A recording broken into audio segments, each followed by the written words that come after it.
Hello दोस्तों, welcome to my YouTube channel GK कर with Mohit में। तो दोस्तों, जैसा कि आपको पता है कि हम लोग यूपी पुलिस के प्रैक्टिस सेट का यूथ कंपटीशन की बुक से दोस्तों हम यूपी पुलिस के हिंदी के प्रैक्टिस से चला रहे हैं। तो आज हिंदी का प्रैक्टिस नंबर दूसरा है।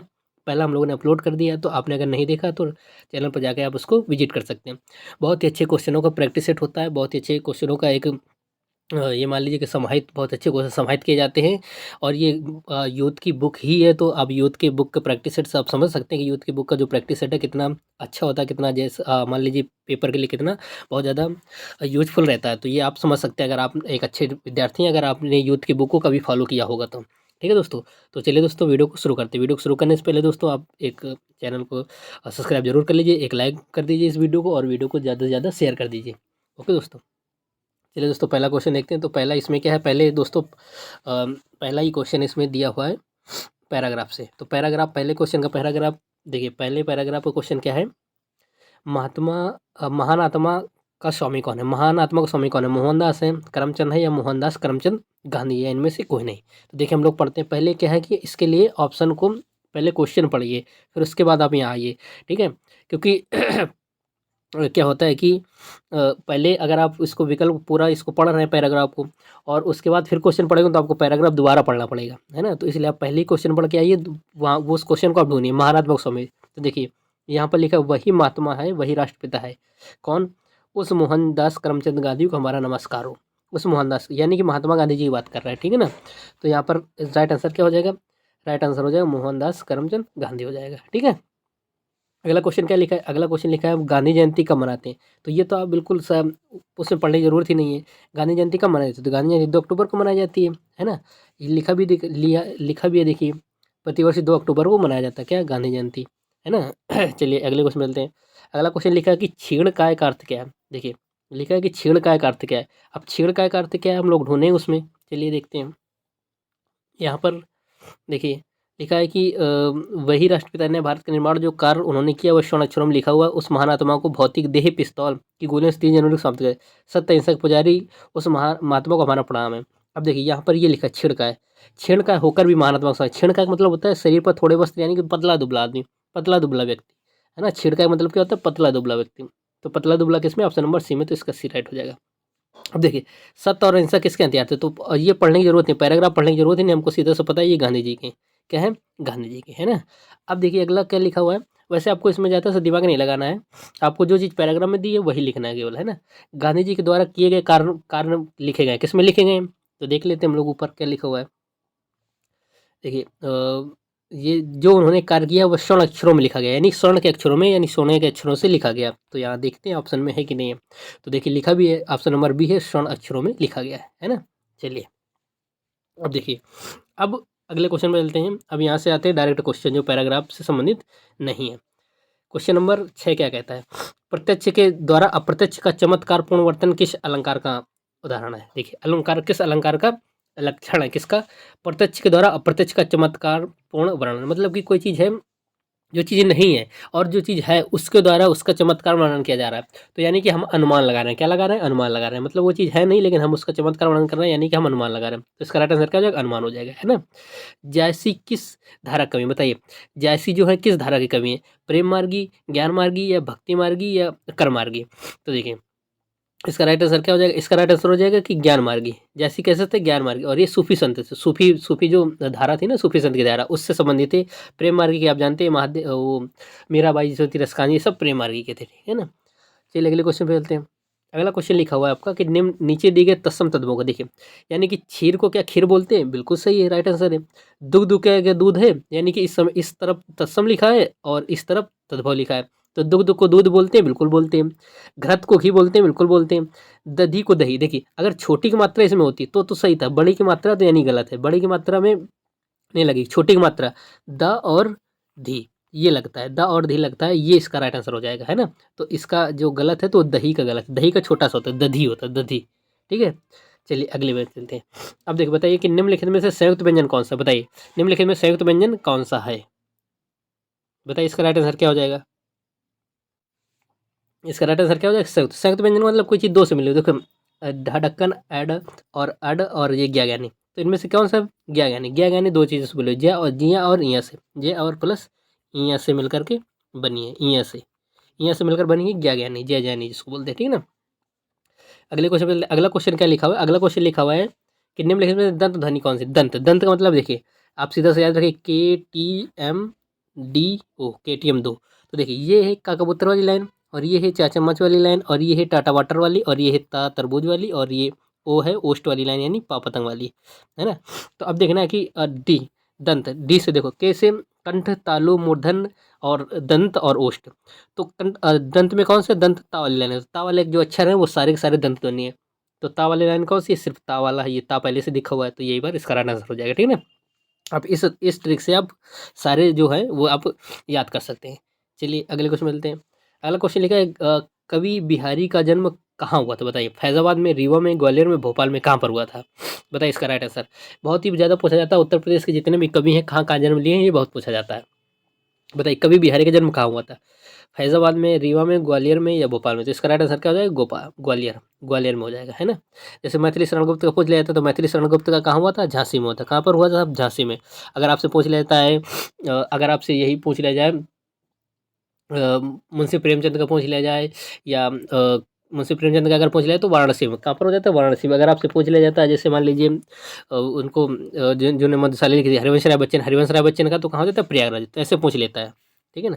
चलिए अगले क्वेश्चन में मिलते हैं। अगला क्वेश्चन आपका लिखा हुआ है, अगला क्वेश्चन लिखा उस तपस्वी से लंबे थे देवदार दो चार खड़े, यानी किसी के बता रहा, किसी के तरीके दो चार जो देवदार के पेड़ थे वो उस तरीके से खड़े थे। तो किसी के बता रहा है, तो किसी का जो बता रहा था उसको प्रतीक, यानी उसके तरीके प्रतीक हो रहे थे, उसके तरीके मतलब उसके तरीके दिखाई दे रहे थे। ऐसा मानो कि उसके तरीके जैसे कहते हैं ना, उसके तरीके प्रतीक हो रहे थे, ये बोलते हैं, ठीक है। तो ये हो जाएगा। अष्ट का देखिए क्या होता है, अष्ट का तद्भव क्या होता है, अष्ट को क्या बोलते हैं, अष्ट को आठ बोलते हैं, अष्ट को क्या बोलते हैं, आठ बोलते हैं। तो ये हो जाएगा आठ का, ठीक है। चलिए अगला अलंकार में देखते हैं। अगला अलंकार लिखा हुआ है जेते तुम तारे तेते नम्मे न तारे। ये मैंने दोस्त अगर आपने पढ़ा होगा तो मैंने कल ही बताया था, कल वाली वीडियो मैंने आपको बताया था कि ये किसका है। तो इसमें देखिए यहाँ पर भी तारे, यहाँ पर भी तारे। जेते तुम तारे, तारे का मतलब जितने आपने तारा है, तारा का मतलब क्या होता है, जितने लोगों का आपने भविष्य सुधारा, जितने जितने लोगों को आपने बेड़ा पार कराया है। तो यहाँ लोगों के लिए बेड़ा पार हो रहा है, लेकिन यहाँ तेते नब्बे न तारे, नब्बे तारे, यहाँ तारा या स्टार की बात हो रही है। या मतलब बादल में उतने तारे नहीं जितने लोगों का आपने भविष्य सुधारा, जितने लोगों को आपने बनाया है, ये कह रहा है, ठीक है। तो यहाँ पर दो अक्षर आए और दोनों का अलग अलग अर्थ है। जहाँ दो अक्षर आए और दोनों का अलग अलग अर्थ हो और अक्षर सेम ही हो, तो वहाँ पर क्या बोलते हैं, वहाँ पर होता है यमक अलंकार। क्या होता है, यमक अलंकार होता है ना। श्लेष में क्या होता है, जहाँ पर कोई चीज़ एक ही आए और अर्थ अलग अलग हो, एक आए लेकिन अर्थ अलग अलग हो, इसको श्लेष अलंकार बोलते हैं। चलिए अगले क्वेश्चन में चलते हैं। अगला क्वेश्चन क्या है आपका, मेरे तो गिरधर गोपाल दूसरा ना कोई, जाके सिर मोर मुकुट मेरो पति सोई। यानी कि इसमें कौन सा रस है, इसमें से कौन सा रस है। तो ये जानते हो, मीराबाई बोलती थी, मीराबाई बोलती थी। तो मीराबाई जी बोलती थी, तो मीराबाई का इसमें कौन सा रस हो जाए, तो मीराबाई तो श्रृंगार रस प्रेम के उसमें थी, तो श्रृंगार रस ही होगा, है ना, श्रृंगार रस ही होगा। चलिए अगले क्वेश्चन मिलते हैं। अगला लिखा है गोबर गणेश, ये किस समास को उदाहरण है, ये जो गोबर गणेश है ना किस समास को उदाहरण है।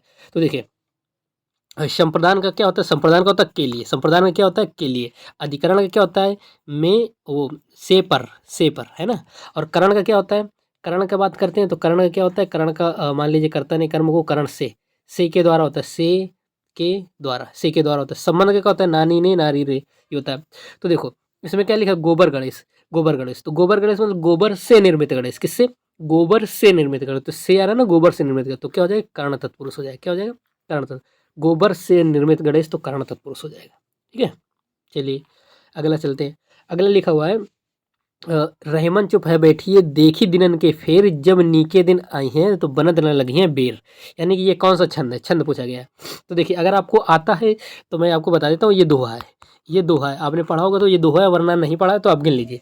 देखिए जहाँ भी एक वर्ड आता है, छोटी मात्रा है या खाली मात्रा है, तो वहाँ पर एक लाइन खींची जाती है, और जहाँ पर बड़ी मात्रा है तो वहाँ पर दो खींची जाती है। देखिए इसमें क्या लिखा है, एक, देखिए रहमन की एक दो तीन चार, रहमन की चार हो गई, इसकी चार पाँच छः, और इसकी दो, छः सात आठ, और इसकी 9 10 11 12 13 14। अब देखिए यहाँ तक 13 हो गई, यहाँ तक 13 हो गई, बैठिए और देखिए 1 2 3 4 5 6 7 8 9 10 11, तो यहाँ पर 11 हो जाएगी, यानी 13 और 11। तेरह गेरह किसकी होती है? दोहा की होती है। तेरह गेरह किसकी होती है? दोहा की होती है। सोठा की होती है, सोठा की जस्ट उल्टा होती है, 11 13 होती है, सोलठा की 11 13 होती है। चौपाई की बात करें तो चौपाई की 16 मात्रा होती है। चौपाई की बात करते हैं तो चौपाई की 16 मात्रा होती है ना। चलिए, तो इसका राइट आंसर क्या हो जाएगा? दोहा हो जाएगा। देखिए लिखा है कि निम्नलिखित शुद्ध वर्तनी बहुत ही आती है। तो चरमोत्कर्ष देखिए यहाँ चरमोत्कर्ष लिखा है तो ये तो गलत हो जाएगा। चरमात्कर्ष लिखा है ये तो गलत हो जाएगा। चरमोत्कर्ष लिखा है ये भी गलत हो जाएगा, क्योंकि चरमोत्कर्ष होता है तो चरमोत्कर्ष ये हो जाएगा। चरमोत्कर्ष ऑप्शन नंबर सी इसका राइट आंसर हो जाएगा, है ना। चलिए अगले क्वेश्चन पे चलते हैं। अगला क्वेश्चन आपका लिखा है दिए गए वाक्य खंडों में कौन सा वाक्य खंड त्रुटिपूर्ण है, यानी कि त्रुटिपूर्ण कौन सा है। तो बताइए, भारतवर्ष के पर्वतीय क्षेत्र की सुंदरता सारे विश्व में सबसे सर्वोत्तम है, कोई त्रुटि नहीं है। देखिए, भारतवर्ष के पर्वतीय क्षेत्र की त्रुटि यहाँ तक तो कोई दिक्कत नहीं। सुंदरता सारे विश्व में, यहाँ तक भी कोई दिक्कत नहीं। यहाँ पर दिक्कत है, यहाँ पर क्या दिक्कत है? सबसे सर्वोत्तम। देखिए, सर्वोत्तम का मतलब ही होता है कि सबसे अच्छा है, सर्वोत्तम का मतलब ही अच्छा होता है कि सबसे अच्छा है, लेकिन यहाँ सबसे जो लगा दिया ना, ये क्या हो जाता है? ये यहाँ पर दोस्तों आपका होता है सुपरफ्लुअस। सुपरफ्लुअस का मतलब कि फालतू में चीज़ लगी है, उसका कोई मतलब ही नहीं, अर्थ ही नहीं है ना। ये बोलते हैं इंग्लिश में, इसको सुपरफ्लुअस बोलते हैं, है ना। तो यहाँ पर क्या हो जाएगा? सिर्फ सर्वोत्तम लगाना है। तो राइट आंसर क्या हो जाएगा? सी नंबर हो जाएगा, जो एक गलत है। ठीक है, चलिए अगला क्वेश्चन में चलते हैं। अगला लिखा उपसर्ग के क्या कहते हैं? शब्दांश कहते हैं, शब्द कहते हैं, वाक्यांश कहते हैं या पद कहते हैं। देखिए, पद और शब्द तो बिल्कुल कहते नहीं है। अब वाक्यांश और शब्दांश में कन्फ्यूजन होती है। तो जैसे यहाँ पर लिख दूँ मैं यथाशक्ति, यथाशक्ति लिख दिया। तो यहाँ पर जो यथा है ना आगे का, ये यथा क्या है? ये उपसर्ग है। ये क्या है? उपसर्ग है। तो देखिए, यथाशक्ति कोई वाक्य नहीं है। कोई वाक्य का मतलब होता है कि जिसमें क्रिया और कर्म वो कर्ता और क्रिया दोनों चीज़ होनी चाहिए। तो इसमें तो कोई कर्ता क्रिया कर्म है नहीं है। तो ये क्या है? ये एक वर्ड है, शब्द है, शब्द का ये अंश है ना, शब्द का ये अंश, इसलिए इसको शब्दांश बोलेंगे। शब्द का अंश इसलिए इसको शब्दांश बोलते हैं। चलिए अब देखिए, पवन शब्द में कौन सी संधि? गुण संधि, आदि संधि, यड़ संधि या वृद्धि संधि। देखिए, पवन का क्या होता है? पवन। तो देखो यहाँ पर आए, आए या आओ या आओ, ये अगर होता है तो ये किसके संधि का उदाहरण है? तो आयादी संधि का। अब देखो यहाँ पव, पव में है ना, पव में, तो इसका क्या होगा? इसका होगा पो धन अन, पो धन अन। इसका संधि विच्छेद करेंगे, पो धन अन आएगा। तो जो जो भी आए आओ अ में होता है तो उसको आयादी संधि बोलते हैं। क्या बोलते हैं? ये आयादी संधि। आयादी संधि किसके? स्वर संधि के अंतर्गत आती है आयादी संधि, ठीक है ना। चलिए देखो लिखा, जिस समास के पूर्व में उत्तर पद दोनों ही पद समान रूप से प्रधान होते हैं उन्हें कहते हैं। मतलब दोनों पद समान। जैसे तत्पुरुष समास, तत्पुरुष समास का क्या होता है? तत्पुरुष समास में मान लीजिए कोई भी वर्ड लिखा होता है तो तत्पुरुष समास का जो उत्तर पद प्रधान होता है। बहुब्रीहि समास का मतलब कोई अन्य पद समान हो, अन्य पद। जैसे हमने कह दिया कमलासन, जैसे हमने कह दिया कमलासन, तो कमल का आसन किसका है? यानी कि सरस्वती जी का। तो ये कमलासन का कोई मतलब नहीं, जो अन्य वर्ड दिखा रहा है। देखिए जैसे कमल धनासन, तो अन्य वर्ड को दिखा रहा है, यानी सरस्वती जी को दिखा रहा है। तो अन्य किसी वर्ड को वो बताता है, उसको बहुब्रीहि समास बोलते हैं। द्विगु समास को क्या बोलते हैं? द्विगु जो संख्यावाची शब्द होता है, आगे संख्यावाची तो उसको, तो संख्यावाची में जैसे मान लीजिए हमने लिख दिया पंचवटी, तो इसमें पंच का कोई मतलब नहीं, वटी, वटी का जो है तो वटी, ये क्या हो जाएगा? उत्तर पद। और जो दोनों पर समान होते हैं तो उसको बोलते हैं द्वंद्व समास। यानी जैसे माता पिता, माता का भी अलग अपना अर्थ है, पिता का भी अपना अलग अर्थ है ना, ये होता है। ठीक है, चलिए अगले क्वेश्चन में चलते हैं। तो इसका राइट आंसर द्वंद्व समास हो जाएगा। आगे देखते हैं, आगे लिखा है तिरस्कार शब्द का संधि विच्छेद करें। तिरस्कार, तो तिरस्कार कैसा शब्द है? ये तिरस्कार दोस्तों है आपका उसका क्या बोलते हैं, वो क्या बोला जाता है, विसर्ग, विसर्ग संधि का उदाहरण है। ये किसका है? विसर्ग संधि का उदाहरण। तो विसर्ग संधि का उदाहरण है तो तिहि धन आकार होता है, तिहि धनकार, ठीक है। तो ये राइट आंसर है, तिहि धनकार। अब देखिए कह रहा तत्सम शब्द वाला, तो तत्सम जो शब्द है वो कृष्ण होता है। तत्सम क्या होता है? कृष्ण। कृष्ण तत्सम होता है। और किशन, किशन क्या होता है? ये तद्भव होता है। किशन क्या होता है? ये तद्भव होता है। ये बहुत ज़्यादा पूछा जाता है और चारों चीज़ें होती है तो आप कन्फ्यूज हो जाएंगे। तो कृष्ण जो होता है वो वैसे भी जो आदि होते हैं और इस तरीके के वाले वर्ड होते हैं जो छाया त्रय ज्ञा इस तरीके होते हैं, ये सब तत्सम में ज़्यादा पहुँचते हैं, है ना। चलिए अगला क्वेश्चन देखते। अगला क्वेश्चन लिखा है 25वां नंबर है, इसको सही से रखना है। समय को परखने वाला, ये पहला लिखा है, ये लास्ट में लिखा है, तो इनके बीच में लिखना है। तो समय को परखने वाला रंक से धनाढ़ और समय की उपेक्षा करने वाला करोड़पति से भिखारी हो जाता है। ये इसका राइट आंसर है। यानी कि पहले रा आएगा, तो पहले रा इन दोनों में से, तो ये दोनों कैंसिल हो जाएंगे। रंग से धनाढ़ और, तो रा के बाद ये आएगा, तो यानी कि राइट आंसर यही हो जाएगा, है ना। चलिए अगले क्वेश्चन पे चलते हैं। अगला क्वेश्चन लिखा है खूंटी। खूंटी शब्द का बहुवचन, देखिए ये इकारांत है, इकारांत, इकारांत वर्ड जो लास्ट में रुकते हैं तो इनको या लगा देते हैं, या आकारांत बना देते हैं, तो खूटियाँ हो जाएगा। क्या हो जाएगा? खूटियाँ। खूटियाँ इसका बहुवचन हो जाएगा। बहुवचन क्या हो जाएगा? खूटियाँ बहुवचन हो जाएगा। अब देखिए क्या लिखा है। अब लिखा है कि कौन सा छंद दोहा के विपरीत होता है, दोहा के विपरीत। तो दोहा के विपरीत आपने पढ़ा होगा, दोहा के विपरीत कौन सा होता है? तो दोहा के विपरीत इनमें से कोई नहीं, दोहा के विपरीत होता है सोरठा। दोहा के विपरीत क्या होता है? सोरठा होता है। दोहा के विपरीत सोरठा होता है, यानी कि ये 11 हैं तो वो 13 होती हैं, ये 11 13, 11 13 का होता है दोहा और सोरठा। दोहा सोरठा 11 13 का होता है ना। तो इसका राइट आंसर क्या हो जाएगा? इनमें से कोई नहीं, यानी कि सोरठा होना चाहिए। चलिए अगले क्वेश्चन पे चलते हैं। अगला क्वेश्चन लिखा है निम्नांकित पंक्तियों के प्रयुक्त अलंकार बताइए। रोनित भृंग घंटावली झरित दान मधुनीर मंद मंद आवत चल्यो कुंजरू कुंज शमीर। यानी कि इसमें बताइए कौन सा अलंकार है। तो देखिए यहाँ पर हमको पकड़ना है ये चीज़ें, मंद मंद, दो वर्ड है ना, मंद और मंद। तो देखिए मंद मंद का मतलब धीमा धीमा, तो एक मंद आया कुंजरू के लिए, एक मंद आया शमीर के लिए। यानी कि कुंजरू का मतलब होता है हाथी, हाथी धीरे धीरे चल रहा, और समीर भी यानी हवा भी धीरे धीरे चल रही। तो दो वर्ड है, दोनों के अलग अलग अर्थ है, वर्ड एक ही है। देखो एक वर्ड ये वर्ड दो बार उसकी आवृत्ति हुई है, लेकिन जो क्या है उसका प्रयोग जो अलग अलग चीज़ों के लिए होता है, अलग अलग चीज़ों के लिए प्रयोग होता है, तो उसको क्या बोलते हैं? उसको हमेशा यमक अलंकार ही बोलते हैं, यमक अलंकार ही बोलते हैं, है ना। चलिए अगला क्वेश्चन क्या है, बहुत इंपॉर्टेंट क्वेश्चन है। दीन दुखियों को भोजन देने की व्यवस्था, दीन दुखियों को भोजन देने की व्यवस्था क्या बोलते हैं? भंडारा, सदावर्त, दातव्य या धर्मार्थ।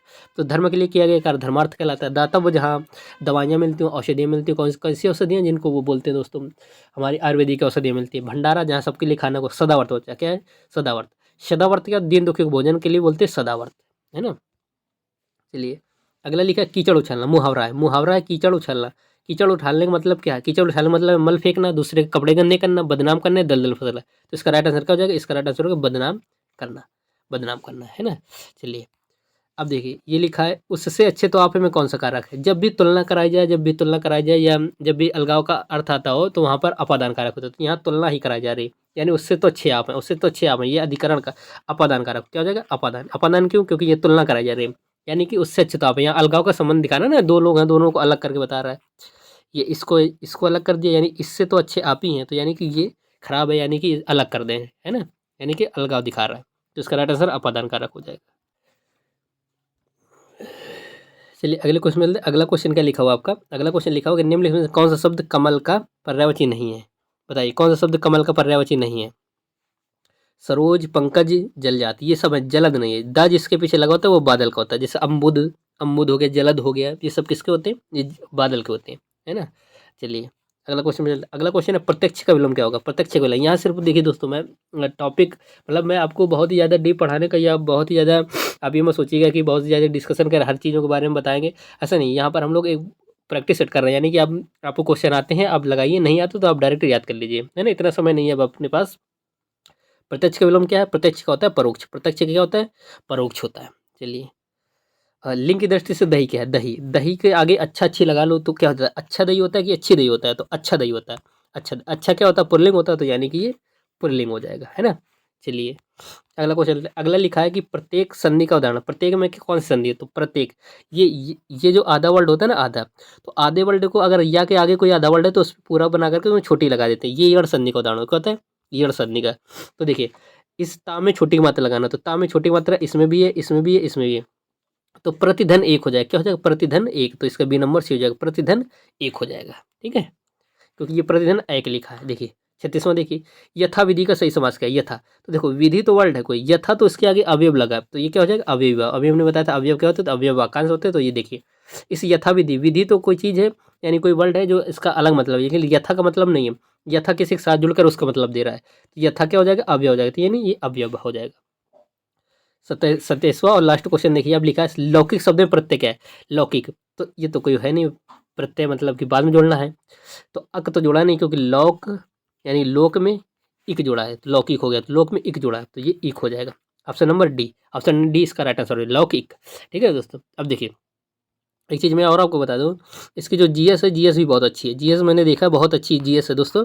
तो अगर आप चाहते हैं कि जीएस का भी एक प्रैक्टिस सेट इसी तरीके से होना चाहिए जैसा हिंदी का है, तो अगर आपको चाहिए तो आप कमेंट बॉक्स पर कमेंट कर दीजिएगा, तो मैं जीएस के भी एक प्रैक्टिस सेट बना दूंगा, जिससे आपके नंबरों में जो क्वेश्चन है, जो पेपर में अच्छे खासे नंबर आपके इंक्रीज हो, ताकि आपका सिलेक्शन अंत तक हो सके। ठीक है दोस्तों, तो दोस्तों मेहनत के लिए एक लाइक तो बनता ही है, तो एक लाइक कर दीजिए दोस्तों, एक सब्सक्राइब जरूर कर दीजिए, तो और शेयर भी कर दिया करिए दोस्तों, ताकि हमारा भी थोड़ा सा हो जाए। तो चलिए दोस्तों आज के लिए इतना ही। जय हिंद, जय भारत, पढ़ते रहिए, मस्त रहिए।